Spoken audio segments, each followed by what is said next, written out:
Last class पिले आमे fundamental right विषय पढ़ुले तो मु फंडामेंटल राइट्स विषय तुमको कौन कही the aim of fundamental right is that certainly elementary rights such as right to life liberty freedom of speech and freedom of faith and so on should be regarded as inviolable under all circumstances, and that the shifting majority in legislatures of the country should not have a free hand in interfering with fundamental rights. Fundamental right is called the Magna Carta of India. एटा तुम important मन रखिया जिनस जे fundamental right को आमे Magna carta of India हिसाब रे जानती. Then आमे प्रथम तो मुझे कौन कही तुमको पूर्वथर कही काली जिते पढ़ाऊली मुझे आमर जो आमेंडमेंट्स जोड़ा कि लेजिस्लेचर करें से आमेंडमेंट्स करिया भितर जुडिशियरी आमर कौन ऑर्डर देता जे जो बेसिक स्ट्रक्चर रही आमर कन्स्टिट्यूशन से स्ट्रक्चर को कौन सी प्रकार आमेंडमेंट करके चेंज करा जाई परिबो नाही. आमर जो फंडामेंटल राइट रही पिले ये आसे कहा अंडर रे ना से basic structure of Indian constitution भितर ये आसे आ से भितर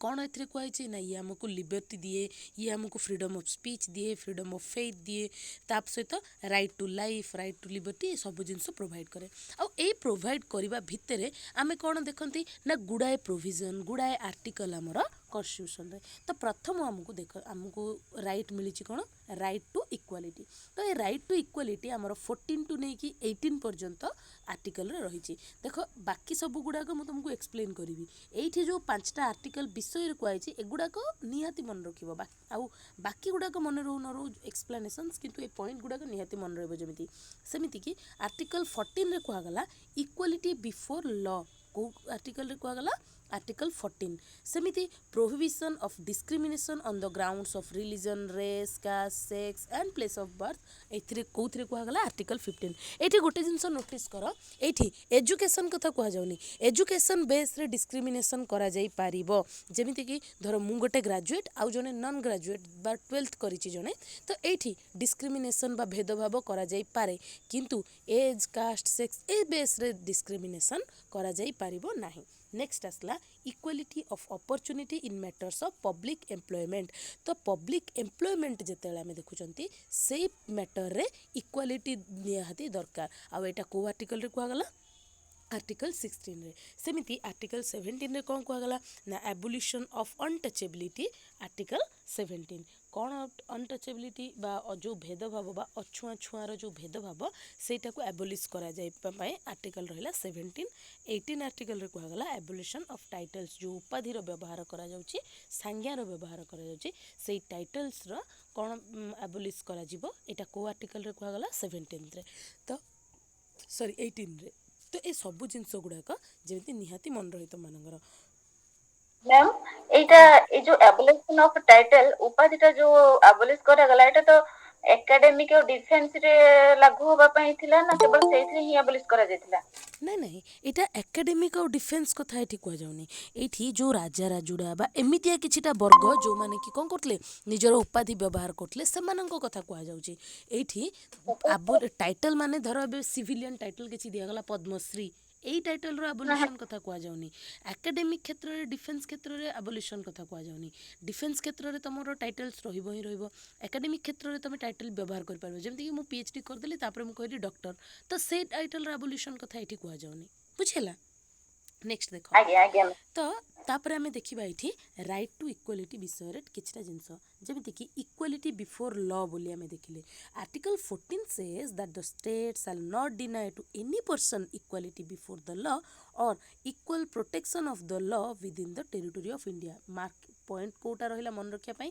with in the territory of India. ए जो आर्टिकल 14 रे कुआ गला जे कोन करा जीवनी आमर जो स्टेट बा आम राष्ट्र कौन करबनी ना को भी पर्सन रो इक्वालिटी को डिनाय करिबो नाही. कोठी ना with in the territory of India आउ एथिरे इक्वल प्रोटेक्शन को दिया जीवो लॉ द्वारा. तापरे एठी जो 14 रहिला हमर ये दीटा एक्सप्रेशन यूज करे. प्रथम equality before the law and द्वितीय होची इक्वल प्रोटेक्शन ऑफ लॉ. प्रथमटा होची आईन आगे समानता आउ आईन तह समानता ए दुईटा जाक जिनस विषय किए आमर कहला आर्टिकल 14 कहला इक्वालिटी बिफोर लटा कौन आउ इक्वाल प्रोटेक्शन ऑफ लॉ कौन बुझ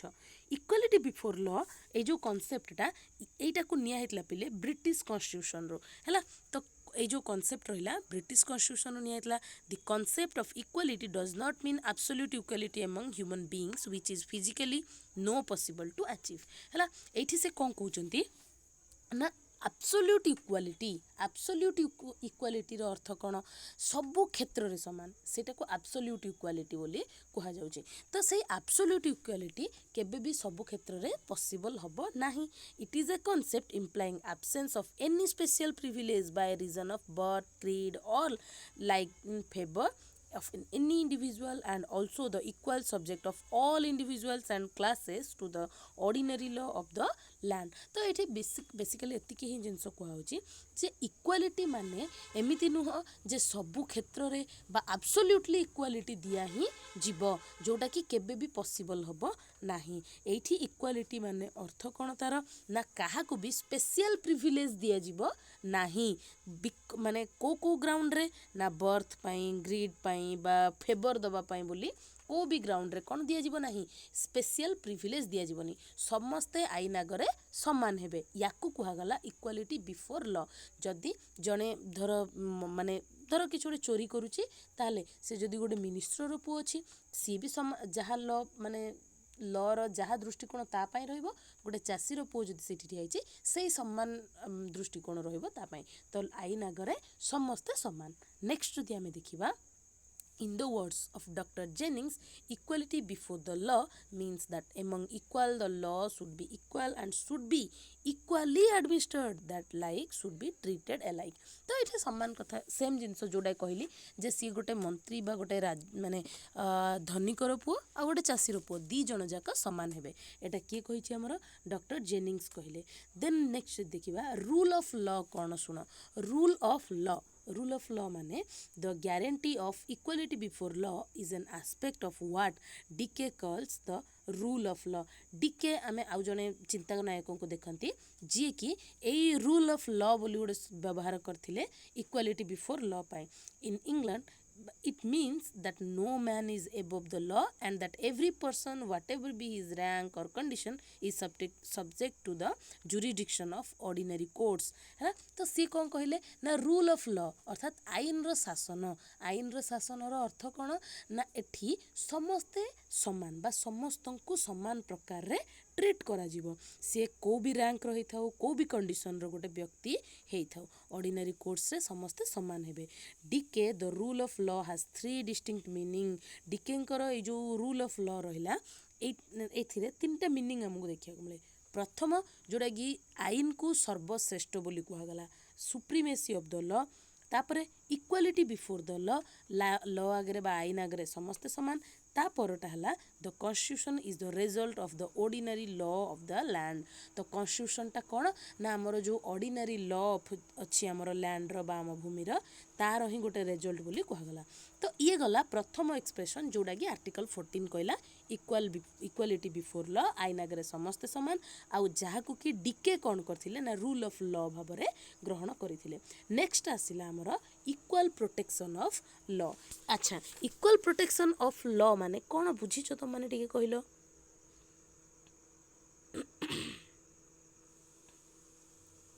किए कहि परिबो मते इक्वाल प्रोटेक्शन ऑफ लॉ बोली जते हम कहूची कौन बुझुच तो माने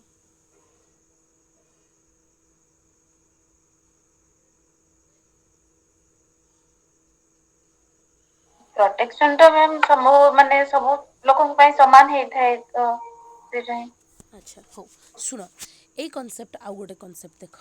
एटा हमर अमेरिकन कॉन्स्टिट्यूशन रो निया हितला पिले हला this has been interpreted to mean subjection to equal law applying to all in the same circumstances अर्थ कौन ना समस्तक उपरे समान कंडीशन बा समान सर्कमस्टांसेस उपरे समान प्रकार इम्पोजिशन ऑफ लॉ को कहगला equal protection of law it only means that all persons similarly circumstance shall be treated alike both in the privileges conferred and liabilities imposed by the law equal law should be applied to all in the same situation and there should be no discrimination between one person and another.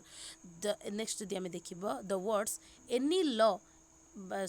any person in Article 14 of the Constitution denotes that the guarantee of equal protection of law is available to any person, which includes any company or association or body of individuals. तो एठी से simply जिनस कौन कहूँ पिले equal protection of law माने समस्तंक पाई आईन रो सुरक्षा है से जड़े आर जनकू को भी क्षेत्र में डिफरेंट होता हो तापाई सेमिति किछि डिफरेंट प्रोविजन्स दिया जीवनी समस्तंकु से समान जिनस बा इक्वल प्रोटेक्शन दिया जीव लॉ रो नेक्स्ट देखो कौन कहूँ एठी the protection of article 14 extends to both citizen and non citizen and to natural persons as well as legal persons एठी बुझ ए जो इक्वल प्रोटेक्शन ऑफ लॉ कहगला एठी ए जिनसटा केवल सिटीजन मानक पई नुह सिटीजन नॉन सिटीजन गोटे नेचुरल पर्सन बा गोटे लीगल पर्सन समस्तंक पई समान तो equality before the law is guaranteed to all without regard to race colour nationality corporations being juristic persons are also entitled to the benefit of article 14 तो ये जो article 14 रहुची ए article 14 कहा कहा पाई beneficial ना प्रथमतः रेस कलर नेशनलिटी को भी base रे जजमेंट नहीं समस्तंक पाई ये बेनिफिशियल ता सहित corporations being justice persons are also entitled to the benefit of article 14 तो जो कॉर्पोरेशन गुड़ाक रहिला से कॉर्पोरेशन गुड़ाक भी आमर आर्टिकल 14 को आर्टिकल 14 रो बेनिफिट्स पाई परिवे नेक्स्ट जदि आमे देखिबा ताहले हमकु माने नेक्स्ट कांसेप्ट देखिया को मिले पिले गोटे नेक्स्ट माने कोन कुहा होची एठी ना टेस्ट ऑफ रीजनेबल क्लासिफिकेशंस ए जो हमर आर्टिकल 14 रे जो प्रोविजन्स रही सेटा गोटे डिफरेंट क्लासिफिकेशन बेस रे करा जायछि देखो कोन कुहा होची एठी file article 14 forbids class legislation श्रेणी राजत्व बा तमे कहबो श्रेणी व्यवस्था तो ताकू जेतेबेले फॉरबिट करूची it permits reasonable classification of persons, objects and transactions by the legislature for the purpose of achieving specific ends तो देख एबे जेमिति कि मु तुमको सिंपल जिंस बुझौची एठी कुआ गला इक्वालिटी कथा जतेले कुआ गला बा राइट टू इक्वालिटी बोली जतेले कुआ गला धर को गोटे किछ गोटे भयंकर बा गोटे डेंजरियस काम अछि से डेंजरियस काम को जतेले निया जाउची सेठी लेखा होची जे only male candidates are needed तो एठी ओनली मेल जदि कुहागला एठी सेक्स बेस रे डिस्क्रिमिनेशन करागला बोली आमे कहि परिबा किंतु ए डिस्क्रिमिनेशन नुहे पिले एटा कोहे कि आर्टिकल 14 जोते बेले कि आर्टिकल 14 अनइक्वालिटी बा इक्वालिटी ऊपर गुरुत्व दिए से जगह किछिटा स्पेसिफिक एंड रो रिजल्ट पाइबा पई से कोन करे डिस्क्रिमिनेशन को अलाउ करि थाए किछिटा ग्राउंड रे है नेक्स्ट जदि आमे देखिबा देखो एठी कोन कहूची but classification must not be arbitrary artificial or evasive it must always rest upon some real and substantial distinction bearing a just and reasonable relation to the object sought to be achieved by the legislature classification to be reasonable must fulfill the two conditions तो ये simple जिनस कहली जमीती धर कि गोटे भयंकर काम अच्छी जोटि कि फीमेल मानक हुए तो किछिटा प्रोब्लेम हो पारे से मेल मानक दिगला तो से जो डिस्क्रिमिनेशनटा एक्जाक्ट डिस्क्रिमिनेशन नुह से गोटे क्लासिफिकेशन बेस रे से डिस्क्रिमिनेशनटा कराई बोली जना पड़ो तेबे ए जो डिस्क्रिमिनेशन कथा आमे देखुचंती बा ए जो क्लासिफिकेशन कथा आमे देखुचंती तापाई दीटा फ्रंट आमको दिया जाइछि कौन कौन से दीटा देख बा दीटा कंडीशन दिया हिछि कोइ परिबो से कंडीशन कौन ना the classification must be founded on an intelligible differentia पुनी कौन एठी देख तो सी कहूँ जे जो क्लासिफिकेशनटा आमे देखुचंती ए क्लासिफिकेशनटा केमिति करा जीवो ना क्लासिफिकेशन ऑन माने कहा ऊपर बेस हबो बा कहा ऊपर फाउंडेड हबो ना intelligible डिफरेंसिया which distinguishes persons or things that are grouped together from others left out of the group तो ये कौन ना जेते बेले आमे गोटे ग्रुप देखुचंती से ग्रुप गुडा करू किछिटा लोकन को अलगा करा जीवो जोठी की इंटेलिजेंस बेस रे एबे जेमिति कि धर गोटे एग्जाम आमे देले गोटे एग्जाम दबा भितरे आमे किछि जन फेल हो जाउछन्ती किछि जन पास हो जाउछन्ती से पास होबा पिलांको भितरे भी धर को गोटे ग्रुप अछि जहाको कि इंटेलिजेंस बेस रे गोटे अलगा क्लासिफिकेशन भितरक निया गला एटा को आमे डिस्क्रिमिनेशन बोली कहिबा नाही। देन नेक्स्ट कोन को गला ना the differentia must have a rational relation to the objects out to be achieved हैला। तो से जो डिफरेंशिएशन करा गला से डिफरेंशिएशन रे गोटे एमिति रिजनेबल पॉइंट रही निहाती दरकार जो थी कि से डिफरेंशिएशन करने द्वारा गोटे स्पेसिफिक गोल अचीव होथिबो। गोटे एग्जांपल सुन धर आर्मी पाई बा नेवी पाई आमे किछिटा पिला को सिलेक्ट कले 100 जन पिला सिलेक्ट कले से मेल अच्छा 25 जन फीमेल अच्छा 50 जन मेल अच्छा 50 जन यही 50-50 भितर आमे कौन कले ना देखिले जे आमे एमिति किछिटा काम को जाउचंती जो थी कि फिजिकल स्ट्रेंथ अधिका दरकार हम। तो तमें भी जानिछ जे कंपेरेबली बा कंपेरिजन जदि आमे करबा कंपेरेबली मोर स्ट्रेंथ थाए कहा पाखरे मेल मानक पाखरे फीमेल मानकठू। तो एठू मेल मानक सिलेक्ट करागला कहीं ना गोटे स्पेसिफिक गोल रही जहाँ कि अचीव करिया पड़ो गोटे रिजनेबल गोल रही। तो से कथा ही कहूँ जे गोटे रिजनेबल गोल रही निहाती दरकार जोटा कि अचीव हम से डिस्क्रिमिनेशन करा जाए पारिबो बा एक क्लासिफिकेशन करा जाए पारिबो। नेक्स्ट पुणी देख कौन कहूँ से कहते जे achieved act by the act के Thimmappa versus chairman central board of directors SBI and Ramakrishna Dalmia versus J Tendulkar ए जो केस होता एगुड़ाक यही टाइम रे ए जिनसटा फिक्स कराइला जे जदि आमे डिस्क्रिमिनेशन करूचंती आउ से डिस्क्रिमिनेशन किछिटा रिजनेबल रही बा किछिटा स्पेसिफिक गोल अचीव करिया पई कराइछि ताहले से डिस्क्रिमिनेशन नुह बा राइट टू इक्वालिटी रो भायोलेशन नुह। बुझिला कि बुझिला नि जिनसटा आज्ञा मैम। ओके नेक्स्ट सुनो एबे ये आमे एबे पर्यंत जहाँ डिस्कसन कले पिले ये थिला राइट टू इक्वालिटी जोड़ा कि आर्टिकल 14 को गला आ गोटे पुराना कॉन्सेप्ट नुआ कॉन्सेप्ट कौन कहूँ सुनो इक्वालिटी रो protection against arbitrariness in EP Royappa versus state of Tamil Nadu जो रही स्टेट ऑफ तमिलनाडु आउ ईपी रोयप्पा यही दी जनकर गोटे केस होता पिले the new concept of equality in the following words. तो यही केस बेलू आमर जुडिशियरी गोटे नुआ माने कॉन्सेप्ट देथिला इक्वालिटी रो कौन थिला सी ना equality is a dynamic concept with many aspects and dimensions and it can not be described combined बा और confined with in traditional limits from A positivistic point of view. Equality is antithesis to arbitrariness। तो ये कौन कहुच्छी पिले ना नुआ concept कौन कहला बा नुआ कॉन्सेप्ट रे गोटे केस हमको देखिया को मिलला EP Royappa versus state of Tamil Nadu. तो यही केस रे जुडिशियरी आमर कौन कहला ना जो इक्वालिटी बोली आमर कहउचंती आमे से इक्वालिटी टर्मटा निहाती परिवर्तनशील। तो निहाती परिवर्तनशील कहीं ना को आमको डिफरेंट आस्पेक्ट रु पॉइंट आउट करिया पई पड़िबो बा डिफरेंट आस्पेक्ट्स रु आको आमे विचार करिया पई पड़िबो आ गोटे पॉजिटिविस्टिक पॉइंट ऑफ व्यू नै कि हमको विचार करिया पई पड़िबो। आ ए जो इक्वालिटी एटा आर्बिट्रारीनेस रो अपोजिट शब्द बोली से कहले। In fact, equality and arbitrariness are sworn enemies. One belong to the rule of law in the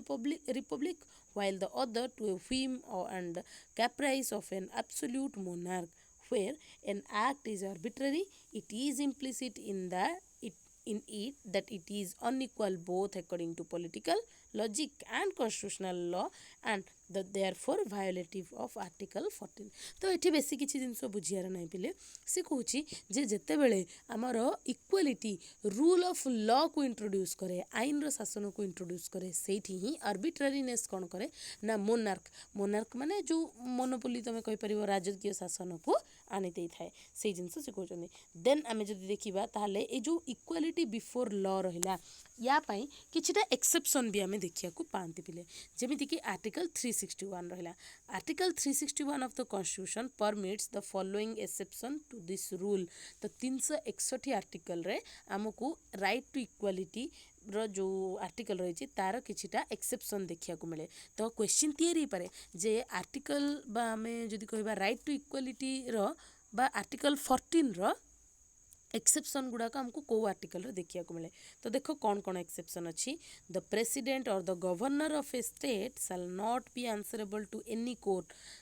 माने प्रेसिडेंट बा राष्ट्रपति आउ जदि गोटे स्टेट्र गवर्नर अच्छा एमाने को भी कोर्ट रे आंसरेबल रहिबे नाही। एटा होची गोटे एक्सेप्शन। नेक्स्ट यदि आमे देखिबा no criminal proceedings whatever shall be instituted or continued against the president or a governor in any court during his term of office। तो ये से कौन कहते ना को भी क्रिमिनाल प्रोसीडिंग हो पारिबो नाही कहा कहा विरुद्ध रे ना प्रेसिडेंट बा गवर्नर को विरुद्ध रे जेते बेल पर्यंत सी निजर टर्म हैंडल करुछंती। Next no civil proceedings in which relief is claimed against the president or governor of state shall be instituted during his term of office. तो कौ प्रकार भी क्रिमिनाल प्रोसीडिंग कौ प्रकार भी सिविल प्रोसीडिंग तांकर टर्म कंटिन्यू थिबा समय भितर हो पारिबो नाही। Then in respect of any act done or purporting to be done by him in his personal capacity. तो तांको पर्सनल कैपेसिटी जदि सेमिति किछि से करिसंती से जिंस विषय रे हमें कोन ध्यान माने देखि परिबानी तांकर टर्म टाइम रे कोनोसी प्रकार प्रोसीडिंग हो पारिबो नाही। तेबे नेक्स्ट आमे देखिबा जे प्रोहिबिशन ऑफ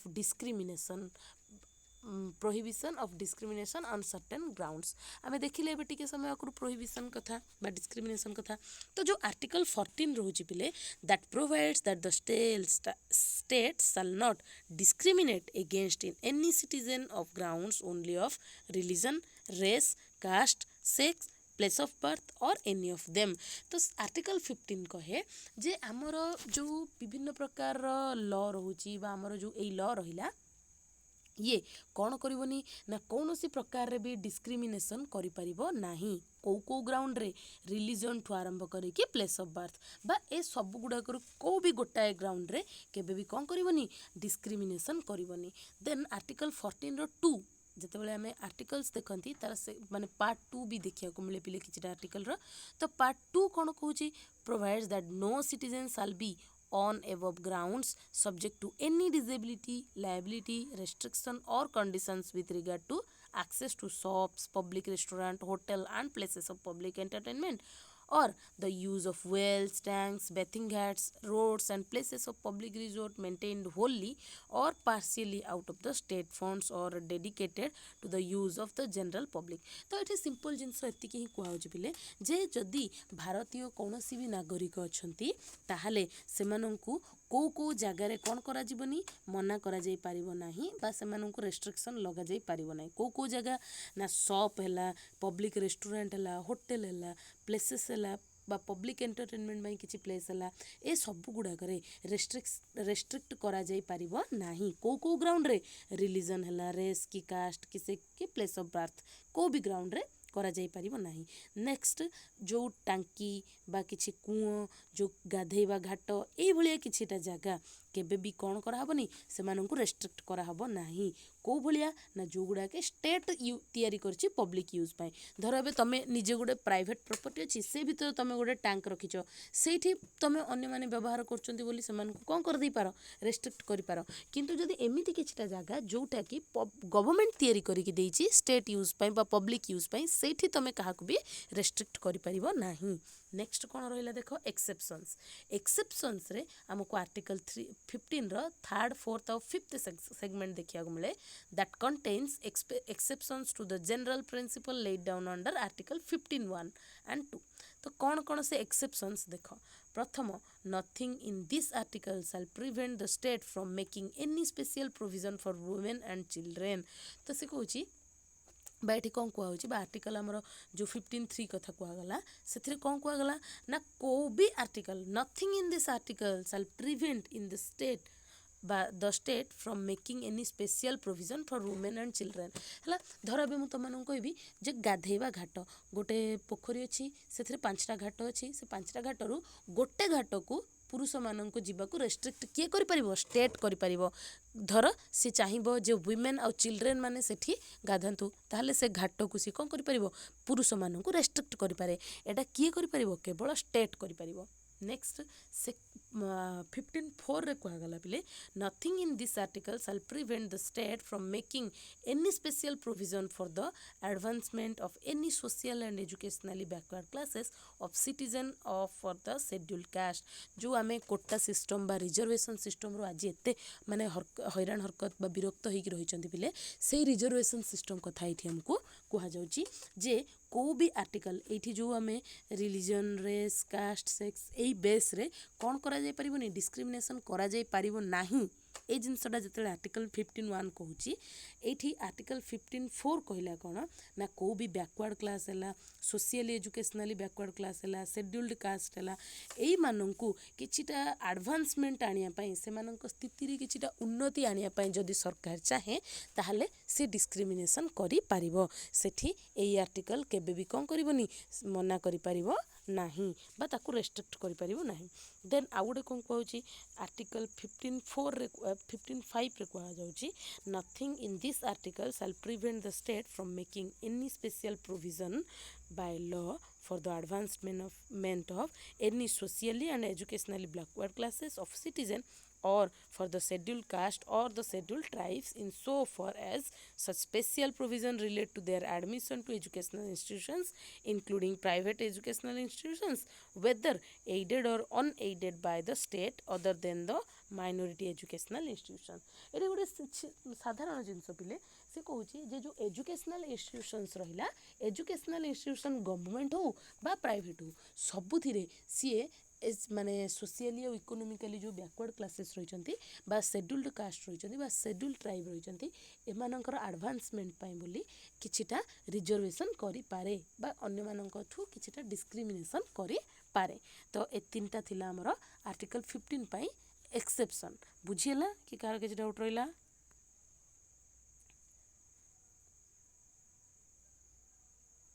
बुझीगला कि कार किछ डाउट रहिला नहीं मैम बुझी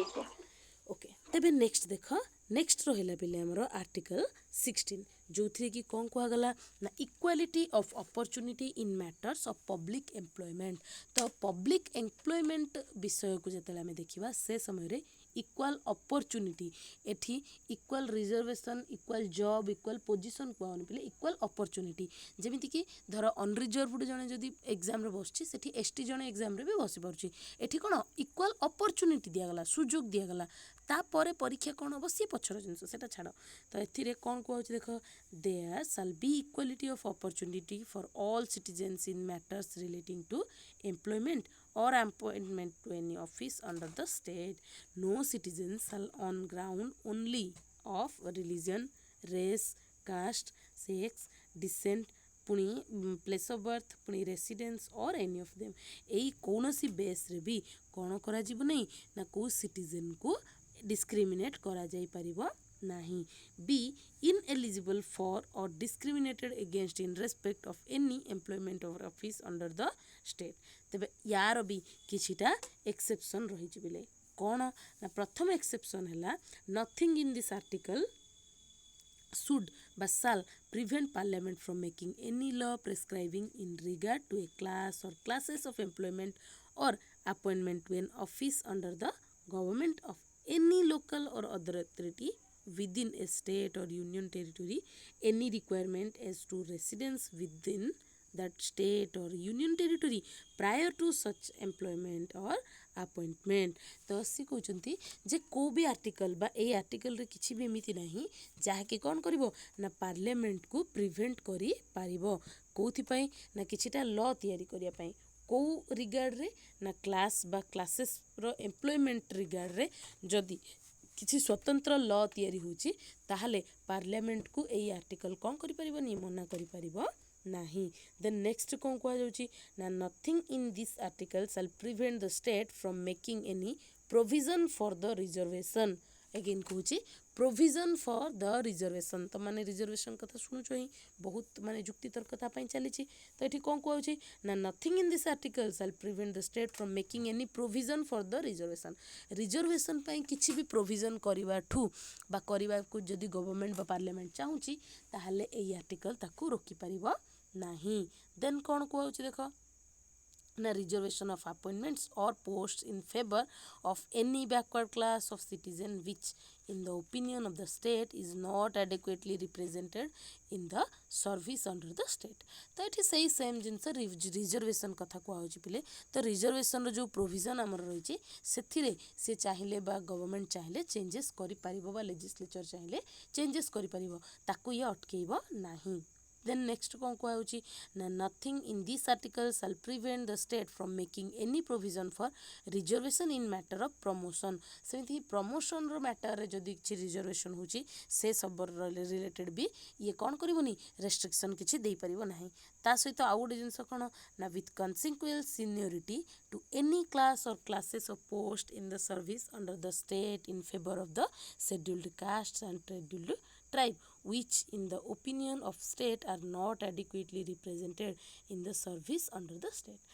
then पुणी कौन कहूँ ना nothing in this article shall affect the operation of any law which provides that the incumbent of an office in connection with the affairs of any religion by religious or denominational institution or any member of the governing body therefore shall be a person professing a particular religion or belonging to a particular denomination। तो ये गोटे simple जिनस कथा कहूँ जे ये जो article रही ये कौन करनी ना shall affect the operation of any law which provides that the incumbent of office in connection with the affairs of any religious or denominational institutions। तो denominational institutions है बा religious institution है ये जदि आम देखा ताहले एथिरो को भी आर्टिकल नाई जी की कौन करि परिबो रेस्ट्रिक्शंस लगे परिबो। जेमिति कि एबे आमे देखुचंती धर जगन्नाथ मंदिर आमे कहबा जे जगन्नाथ मंदिर को रिलीजन बेस रे कौन कराइछि डिस्क्रिमिनेट कराउछि गोटे पर्टिकुलर रिलीजन रो लोक एंट्री करि परिबे नाही बोली कुहा जाइछि बा केवल गोटी पर्टिकुलर रिलीजन रो लोक एंट्री करि परिबे। एटा को एक्ट अंडर रे एथरे जो आमे देखुचंती आर्टिकल 16 रो एक्सेप्शंस सेही एक्सेप्शन अंडर रे पिले बुझियला। आज्ञा मैम मैम किंतु एथरे जो आर्टिकल 15 रे जोटा कहले कि जो हमरो कास्ट कोटा अनुसार जो रिजर्वेशन टा स्टेट हमरो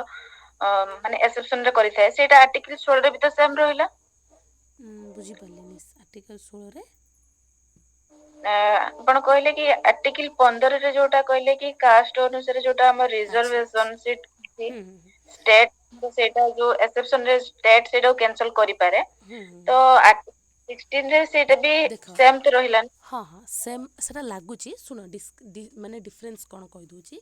प्रथम रे बा आर्टिकल 15 रे डिस्क्रिमिनेशन रु प्रतिरोध कथा कहगला। तो सेठी कहगला जे जदि रिजर्वेशन सी दौची को भी गोटे एमिति सेगमेंट रही जार कि एडवांसमेंट पई किछि रिजर्वेशन दिया होची सेथिरु गवर्नमेंट को बा लेजिस्लेचर को आर्टिकल 15 प्रोहिबिट करि परिबो नाही प्रतिरोध करि परिबो नाही ए जिंस कहगला। आर्टिकल 16 रे कौन कहगला ना इक्वाल अपॉर्चुनिटी समस्त को दिया जिवो। तो एई जो रिलीजन ठू आरंभ करिकी रेसिडेंस एई बेस रे कौन करा जीवनी काहाकू भी काहाठू भी अपॉर्चुनिटी छड़े दिया जीवो नाही समस्त को अपॉर्चुनिटी दिया जीवो बुझिला। सेठी प्रतिरोध करि परिबो नाही सेमानंको दबाठू एठी समस्त को अपॉर्चुनिटी दिया जीवो बोली कहगला। एबे बुझिला ना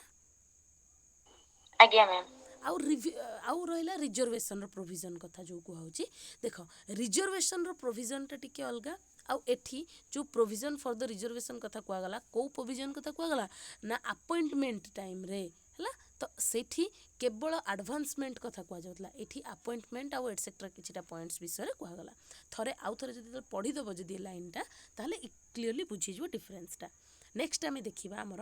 एबोलिशन ऑफ अनटचेबिलिटी जो अछुआ कथा आम देखुले से अछुआ बा छुआ छुई भेदभाव जो ता विषय दिखाई। तो untouchability is abolished and its practice in any form is forbidden. तो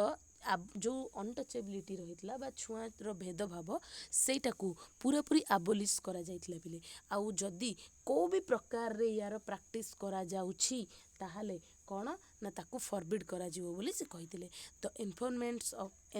enforcement of any disability arising out of untouchability shall be an offence punishable in accordance with law। तो जदि को भी क्षेत्र रे କ'ଣ କରାହେଉଛି ନା ଏମିତି କିଛି ମାନେ ଅନଟଚେବିଲିଟିର ପ୍ରାକ୍ଟିସ୍ କରାଯାଉଛି ତାହେଲେ ନିୟମ ଅନୁଯାୟୀ ବା ଲ ବା ଆଇନ ଅନୁଯାୟୀ ତାହା ଗୋଟେ ଅପରାଧ ବୋଲି ମାନି ଦିଆଯିବ। ଦେନ୍ ଏଇ ଯେଉଁ ଅନଟଚେବିଲିଟି ଟର୍ମଟା ବିଷୟରେ କ'ଣ କୁହାହେଉଛି ଦେଖ,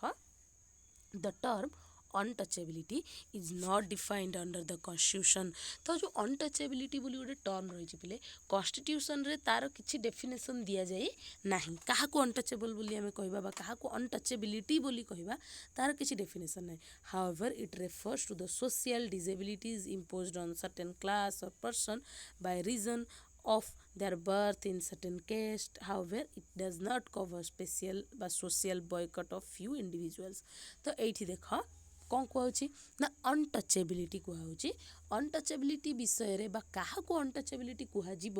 ସେଇଟା କିଛି ବି ଡେସ୍କ୍ରାଇବ୍ କରାଯାଇ ନାହିଁ। କେଉଁଥିରେ କରାଯାଇ ନାହିଁ? ଆମର ସମ୍ବିଧାନରେ କରାଯାଇନି। କିନ୍ତୁ ଏଠି ସେ କହୁଛି ଯେ କେଉଁ ବି ଗୋଟେ ଲୋକକୁ, କେଉଁ ବି ଗୋଟେ ମଣିଷକୁ ତାର ବର୍ଥ ନେଇଥିବା କାଷ୍ଟ ଅନୁଯାୟୀ କ'ଣ କରାଯାଇପାରିବନି? ଡିସ୍କ୍ରିମିନେଟ୍ କରାଯାଇପାରିବ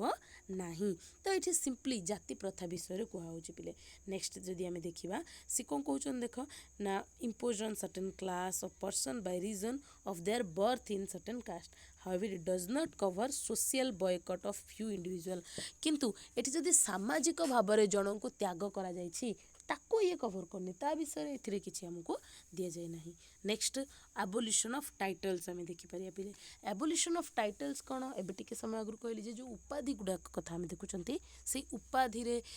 ଆମେ କହିପାରିବା ଯେ ମନା କରିବାଟା ବା ଉପାଧିର ଆବୋଲିସନ୍ କରାଯାଇଥିଲା। no title not being a military or academic distinction shall be conferred by the state। then no citizen of India shall accept any title from any foreign state। ତ ଏଥିରେ କ'ଣ କୁହାଗଲା ନା କେଉଁ ବି ଗୋଟେ ଫରେନ୍ ଷ୍ଟେଟ୍ରୁ କ'ଣ କରାଯିବ ନାହିଁ, କୌଣସି ନାଗରିକ ବା ଭାରତୀୟ ନାଗରିକ କୌଣସି ପ୍ରକାରର ଟାଇଟଲ୍ ଗ୍ରହଣ କରିପାରିବେ ନାହିଁ। ଦେନ୍ no person who is not a citizen of India shall while he holds any office of profit or trust under the state accept without the consent of the president any title from any foreign state। ଧର ଏମିତି କେହି ଜଣେ citizen ଅଛି ଯିଏକି କ'ଣ ଭାରତର citizen ନାହିଁ, କେବଳ ସିଏ ଭାରତରେ କ'ଣ ନା କିଛିଟା ପ୍ରଫିଟେବଲ୍ ଅର୍ଗାନାଇଜେସନ୍, ଟ୍ରଷ୍ଟ ବା ଅଫିସ୍ ହୋଲ୍ଡ କରୁଛି, ତାହେଲେ ସିଏ ବି ପ୍ରେସିଡେଣ୍ଟଙ୍କ ବିନା ଅନୁମତିରେ କୌଣସି ପ୍ରକାରର ଉପାଧି ଗ୍ରହଣ କରିପାରିବ ନାହିଁ ଅନ୍ୟ କୌଣସି ରାଜ୍ୟଠାରୁ। Next no person holding any office of profit or trust under the state shall without the consent of the president accept any present emolument or office of any kind from or under any foreign state। ତ ସେ କହୁଛନ୍ତି ଯେ ଯଦି ଏମିତି କେହି person ଅଛି ଯିଏକି କ'ଣ କରୁନି ନା ଭାରତରେ କୌଣସି ପ୍ରକାର ପ୍ରଫିଟେବଲ୍ ଅଫିସ୍ ହ୍ୟାଣ୍ଡେଲ୍ କରୁନାହିଁ ବା ହୋଲ୍ଡ କରୁନାହିଁ, ସିଏ କ'ଣ କରିପାରିବ? ପ୍ରେଜେଣ୍ଟସ୍ ଆକ୍ସେପ୍ଟ କରିପାରିବ, ଇମୁଲ୍ୟୁମେଣ୍ଟ ଆକ୍ସେପ୍ଟ କରିପାରିବ, ଏସବୁ ଜିନିଷ ଆକ୍ସେପ୍ଟ କରିପାରିବ। ତ ଏତିକି ହେଉଛି ଆମର କ'ଣ ନା ରାଇଟ୍ ଟୁ ଇକ୍ୱାଲିଟି ପିଲେ। ତ ଆମେ କେତେଟା ଆର୍ଟିକଲ ଦେଖିଲେ? 14ରୁ 18। ତ କାହାର କିଛି ଡାଉଟ୍? କାହାର କିଛି ଡାଉଟ୍? No ma'am. ତ ଯଦି କାହାର କିଛି ଡାଉଟ୍ ନାହିଁ, ନେକ୍ସଟ ଆମେ ପଢ଼ିବା ପିଲେ ଆମର ରାଇଟ୍ ଟୁ ଫ୍ରିଡ଼ମ୍। ତେବେ ରାଇଟ୍ ଟୁ ଫ୍ରିଡ଼ମ୍ ନେକ୍ସଟ କ୍ଲାସ୍ରେ ହିଁ ପଢ଼ିବା। ଆଜି ଏତିକି ଜିନିଷ ପଢ଼ିବା, ଧୀରେ ଧୀରେ ଟିକେ ଟିକେ କଭର କର। ନୋଟ୍ସ ତିଆରି ଷ୍ଟାର୍ଟ ହେଲା, ମ୍ୟାଟେରିଆଲ୍ ଦେଇ ଦେଇଛି ଗ୍ରୁପ୍ରେ, ନୋଟ୍ ବି କରିବା ଆରମ୍ଭ କରିଦିଅ ସମସ୍ତେ, ଠିକ୍ ଅଛି।